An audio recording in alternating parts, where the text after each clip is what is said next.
Hi, it's Kyle here. Remember me? Remember me? Yeah, I'm the guy that used to do a lot of podcasting. I have over 100 episodes, and I don't know why it takes me so long in between episodes. I have every intention of putting these things out weekly. That's not true. I want to put them out weekly. I don't have every intention of putting them out weekly, but wouldn't that be great? And I could totally do that. What I want to do is transition to more like interview, like story time with different dirt bikers. That's what I want to do, and I've got a couple of guys that I'm like, oh, I need to get these people on the podcast. But I think that would be super cool to do. Hey, if you want to support what we're doing here, the best way to do it is to use my links for Rocky Mountain ATV. You can find them over on dirtbikechannel.com or in the description of this podcast. And you just click on the links, and then you, from my page, and then you buy anything that Rocky Mountain ATV sells. They are the best in the business. You can't beat the price. You can't beat the selection. And anytime I've needed customer service issues, like it's usually on a sizing thing, I can just send it back, and I've gotten really, really good support from them. So use my links to Rocky Mountain ATV. That's what I'm telling you. They're the best. We're going to talk about TBI motors in this podcast. So for those of you that don't know, TBI stands for throttle body injection. This is the technology that KTM has got on their bikes right now. It's essentially, we're talking about two-stroke motors. I look at the TBI as the second generation of fuel-injected two-strokes on the modern dirt bikes.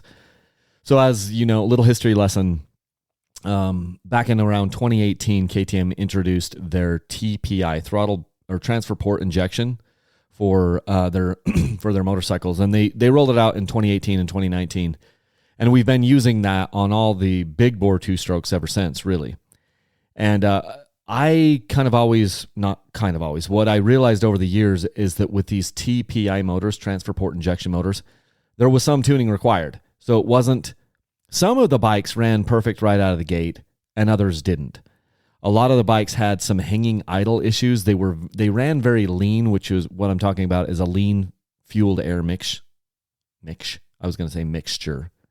A lean fueled air mixture. A lot of air, not a lot of fuel is what I'm talking about.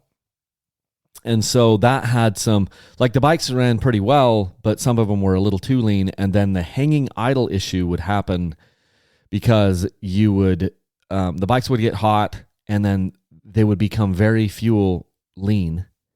And when you have a fuel lean condition on a motor, a lot of times it'll have this hanging idle where you will drop, close the throttle, but the bike will ting, ting, ting, ting, ting, ting, ting, ting, and the RPMs won't come down, at least not for a little bit. And that's annoying. It's super annoying. Hanging idle is no fun on a carburetor. It's no fun on fuel injection, whatever. So, and part of the reason was because they were telling people, how there were so many emissions things and things that were happening with this. But they were saying like, hey, the way to adjust your idle is by using this screw on the side of this throttle body. It wasn't really an idle screw. It was the air bypass screw. And so as you were tuning that and trying to get the idle to come up, so you had a high enough idle when the bike was just regular, kind of warming up and stuff, the bike was too lean. Too much air, not enough fuel on that low RPM circuit. So, the way that we could solve that was by tearing the throttle body off the freaking bike and heating up the grub screw, the idle screw that they'd actually glued in the freaking throttle body, tearing that out either by dissolving the glue or heating the glue up using a torch from the outside of the throttle body and then pulling that screw out. It's kind of a pain in the butt. And then putting in an actual idle screw in the bottom of that throttle body.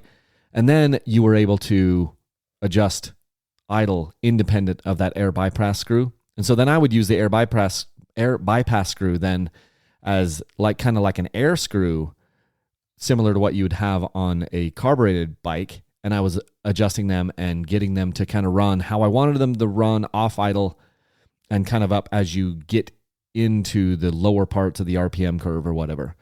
And so I was doing that, and then I would adjust the power valve after that if I needed to.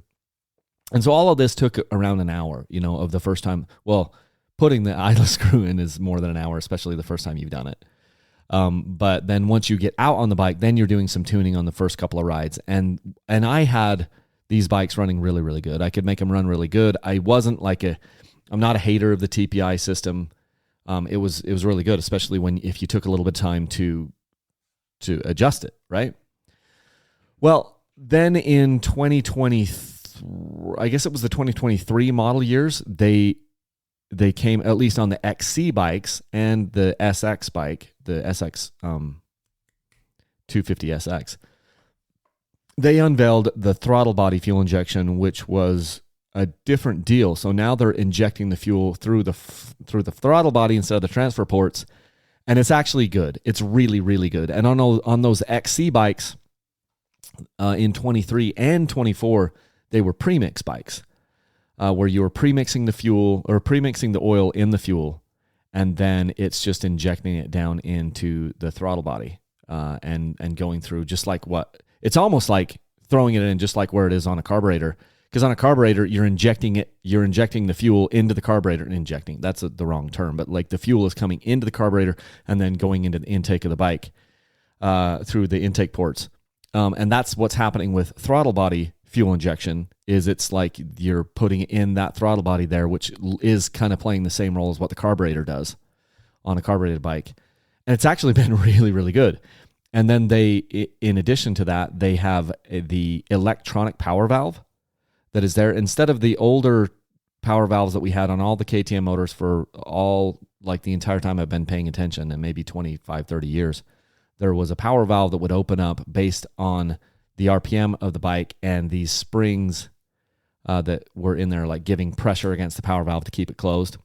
And then as the RPMs would come up, the power valve would open, and you could use different springs or different like presets of tension on that by adjusting a little screw on the side of this power valve, a brass screw. And so you could adjust when the power valve was coming open, but it was a mechanical thing, and it worked really well. But now it's an electronic power valve that works even better. These new motors, the TBI motors, throttle body injection motors, are the smoothest two-stroke motors I've ever seen, and they make more power than any two-stroke motor I've ever seen.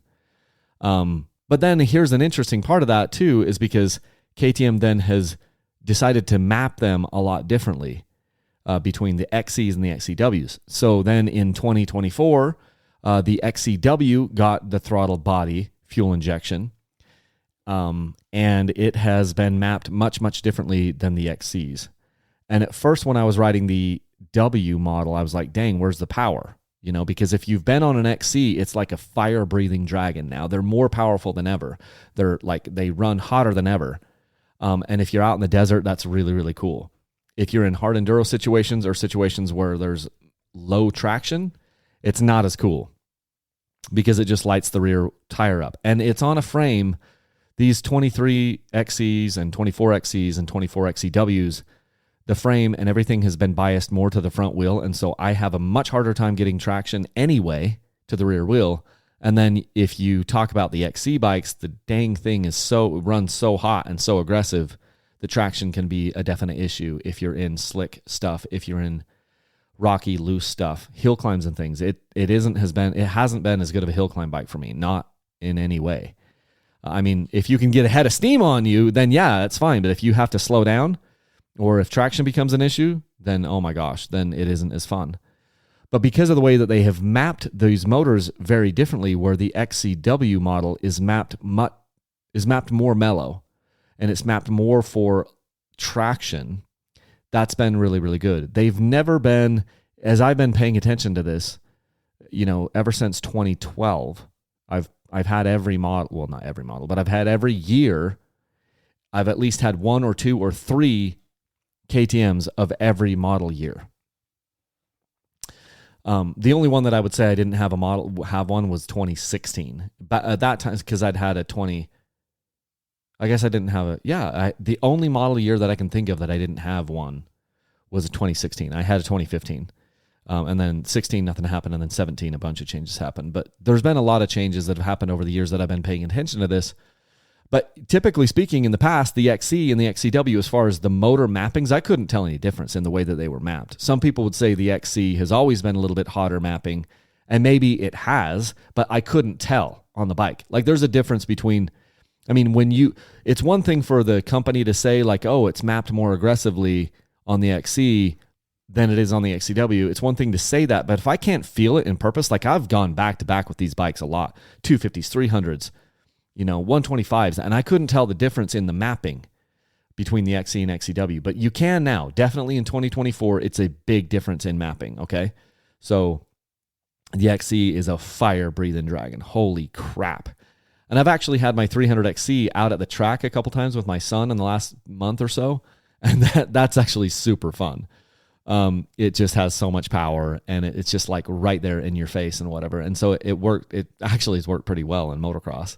Hasn't worked as well in like the harder, not that I've been doing any like real hard enduro, but it is more tricky in the mountains because the bike has so much power, those XCs. So the XCW with its softer mapping, a little bit slower revving, it's actually been really, really good in the mountains and really good in the more technical, slower stuff. As far as how the power is delivered, it's been really good. The more I ride it, the more I have liked it. And there has been no tuning required. Like I haven't had to tune any of these TBI motors. They just run amazing, run really, really good. And so some people say to me, is TBI better than a carburetor? And I say, well, better is a relative term. So let's talk about that a little bit. Like, what do we mean by better?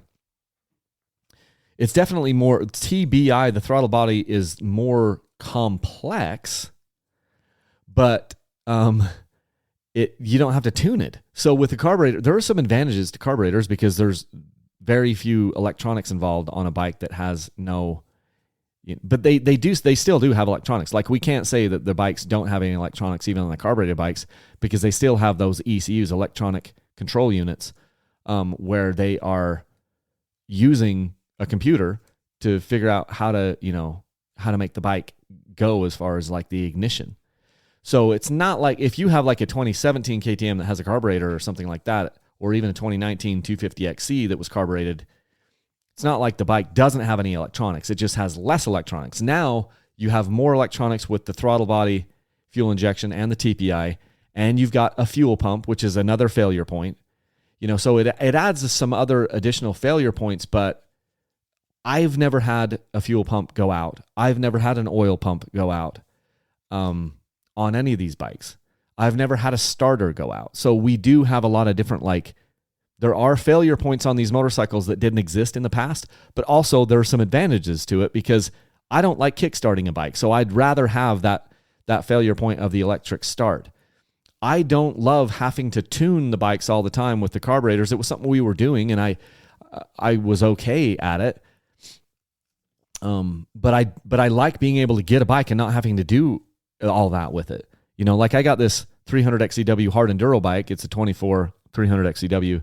Just a little bit ago, and most of the protective parts that I would have wanted were already on the bike. I set the sag on the thing. I ran the brakes in going up and down the road here in front of my house, and essentially then it was ready to ride because it's got the fuel injection. I don't have to go out there and spend a bunch of time tuning the idle circuit and then getting the metering, like the needle valve or the needle correct, and I don't have to worry about the main jet. So it's a super nice thing to be able to just get the bike and ride it. That's been really fun. I like that. On the TPI and the TBI motors, especially when you're doing it with your kids too. Like I've got my son has the 2023 125XC fuel injected. That's awesome because I don't have to sit there and mess with it on his bike. I've had to mess with so many of their other bikes over the years. Like even my one son still is on my 13-year-old is on an 85 SX. It's the big wheel model now. But I've had to spend so much time tuning all those little bikes because the carburetors, they require tuning. And the smaller motors they're more finicky. So on these 125s and 250s and 300 two-strokes that I haven't had to tune, it's been really, really nice. It's not like I'm sitting there going like, I miss the carburetor. I miss screwing around with carburetor. I don't. And I haven't had any hiccups with these bikes as far as like oil pumps or fuel pumps or any of that yet. There was a 2019 300 XCW that my fuel pump fuse went out and it left me stranded in 5 miles of hell. And me and all the other guys, we were too dumb to realize that the fuse had blown. We just looked at the fuse, seemed like it looked good. We should have popped one of the spare fuses in there. So I've had one fuse blow on a fuel pump, and that sucked. But the spare was right there in the fuse block too. And I have not had one fail since. So it's been really, really good. And this, I said it before, the first time that I rode one of these, at least a fuel injected one, it was a TPI motor. That was back in 2018. It's been a long time. That's been 5.5 years or so. I said then, this is going to save two strokes. And I still believe that it does. If two strokes exist in 20 years from now on dirt bikes, it'll be because of fuel injection, because so many people will be able to like just have them. A lot of guys that are doing this sport, they're not like super into like turning wrenches and stuff.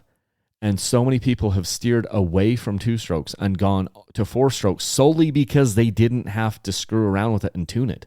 I know this is true because I talk to people about it all the time.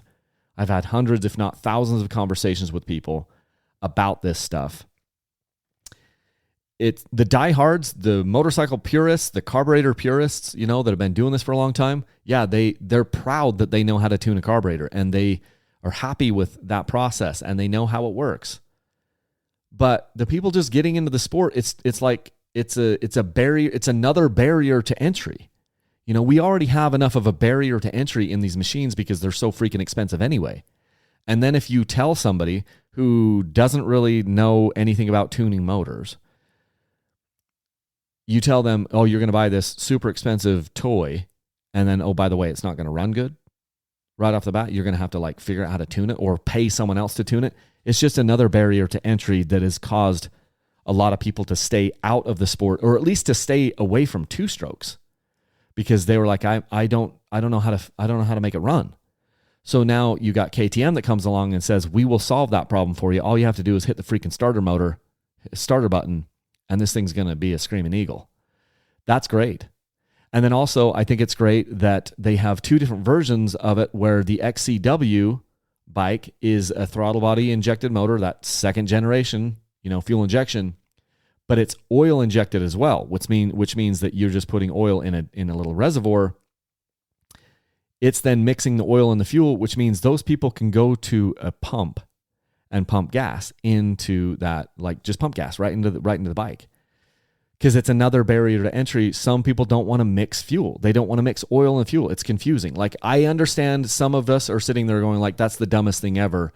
Like, why is mixing oil and the fuel a sticking point? But I can tell you that it is. I've had so many emails and calls with people like that are afraid or uncomfortable mixing oil in their fuel. They don't want to do it. They don't fully understand it. And I know that if anyone applied themselves, they'd be able to do it. But look, I don't even like doing it. Like, I don't like having to take my ratio right measuring cup to the gas station, measure oil in there, dump it in my can, and then wipe out my measuring cup or whatever, because it's dirty, it's messy. So it is a little bit more of a pain.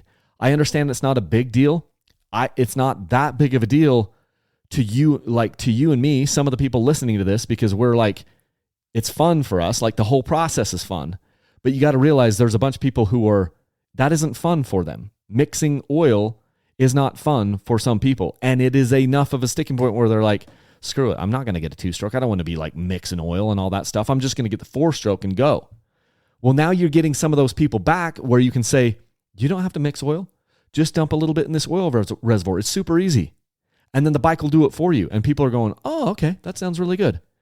You know, there are tons of people that are riding these bikes, these XCW oil injected bikes, solely because they don't have to mix oil in their fuel. And then KTM is smart because they also know there's this racing side, this other contingency or other group of people that don't trust oil pumps, and they want to have one less failure point, and they're typically more competitive people, racers, whatever, and they're like, I'm going to put whatever oil, let me pre-mix my oil, then I don't have to worry about an oil pump going out, because they've seen on the internet someone else's oil pump went out, and they're convinced that it's going to happen to them. And if you do have an oil pump go out on one of these bikes, it's catastrophic. It's going to blow them, like you're going to burn the motor down. But I've never had it happen, and I've done it. Between me and different riding buddies that I have, we've got thousands of hours on these TPI and TBI bikes, and no oil pump failures. I'm not saying they don't happen, because obviously they have. Some people have had oil pump failures, but for the most part, it isn't a thing. I've known people that have gone 600 hours on these oil pumps and haven't had them go out. I don't recommend that. I think you should change the oil pump every time you do a top end on these bikes. So anywhere between, depending on how often you're doing it, 100 hours to 200 hours, you would want to be replacing that oil pump. But yeah, I think it's good that they have both. So they've got, you've got your XEW that's oil injected. They're all fuel injected now. All the KTM 2-strokes are fuel injected above the 125 cc and up. On the XC and the XEW line. So they've got the XEW line, which is oil injected. You can just put pump gas in the thing. I think that's great. It serves a certain contingent of people. You've got the other line, the XC line, which is the more aggressive line, the more desert racing cross-country line. And that one is pre-mix. You're mixing your own oil in the fuel. I think these are good things. I don't have any problem with it. I think these are great decisions that KTM has made as far as on the oil, as far as on the motor, how fuel gets in the motor, how oil gets in the motor. I'm a fan of all of that. It's a good thing. And if you have not ridden one of these, I'm not sitting here saying if you have a TPI bike that is running really good, I'm not sitting here saying that like, oh, you need to sell that and go to the TBI. What I'm saying to that contingent of people, that group of people, is that, keep your bike, keep your TPI bike. If it runs good, keep it for a year or two or however long you want to, but just know the TBI bikes are really, really good. That motor is super, super good. And you're gonna love it. If you've got an older bike, say like an older carbureted bike, now's the time to make the jump if you want, because they did learn a lot in the TPI, and they solved all of those problems with the TBI. Like I don't see any motor problems that still exist as far as with fuel injection. From my standpoint, I feel like they solved any problem that existed. They solved it, and TBI, throttle body injected motors, are amazing. And now you get to pick your poison, whether you want the XEW, Husky has the same thing and Gas has the same thing. What I'm trying to say is you can pick a oil injected version of this, or you can pick the premix version of this, depending on which line you go with. Husky has it, Gas has it as well. So yeah, you get to, pick your poison on that. And they're amazing. So you might have been able to get your carbureted bike to run like perfect one day in 1997 when the temperature was perfect and the barometric pressure was perfect, and your carbureted bike might have run perfect on that day. Your TBI bike is going to run that good every damn day. It just is. You may not believe me on that. Maybe here's what you can believe me. Your carbureted bike ran 100% one time. The rest of the time it ran around 75 to 80%. Your TBI bike is going to run at 98% every freaking time you hit it. And so I'm leaving some room out there for some people to be like, well, if a carbureted bike is tuned properly, whatever, it's impossible to beat. Yeah, okay. But how often is that carbureted bike tuned perfectly? And if the temperature changes even by 10 degrees, it is not running perfectly anymore, brother. It ran perfectly 10 degrees ago, but it's not running perfectly now. And that's because density altitude is everything with a carburetor. And it doesn't have a way to self-meter. Well, electrons do, smart carbs do, but your typical carburetor isn't self-metering as much as a fuel injection system can. And so it's just science, man. Yeah, you might have been able to get your carbureted bike to run perfect one day, but that isn't repeatable. It isn't really repeatable as much as these injected bikes are with how well they can run. So that is my spiel, and I'm sticking to it. I've really, really enjoyed these TBI motors. I've enjoyed the fact that they have become fuel injected. It's a really great thing. Hey, again, if you wanted to support what we're doing here on this podcast or support Dirt Bike Channel, the videos, whatever, I love Rocky Mountain ATV. Use my links. Go to dirtbikechannel.com. If you're going to place an order with Rocky Mountain ATV, do it through my links. Go to dirtbikechannel.com first, or click on the link of any one of my emails, or click on the link that's in the description of this podcast, or click on the link that is in basically every YouTube video I've ever uploaded. Then once you click on that link, you can buy anything Rocky Mountain ATV sells, anything they sell. I have some lists of things there that you can kind of look at, some things I've used over the years. You don't have to buy any of that stuff. You can buy anything they've got. Tires, gear, parts, tools, anything that they sell, and it gives a slight kickback to me, and that really helps because it doesn't cost you anything and it doesn't cost me anything. We'll be doing another dirt bike sweepstakes in December. I'm planning on starting that on Black Friday. There's 2 24 KTMs that will be given away. One's the XCW Hard Enduro version, and one is the XC, just standard version, which is going to be awesome. So stay tuned for all of that. I really appreciate all your support. And until next time, leave a single track.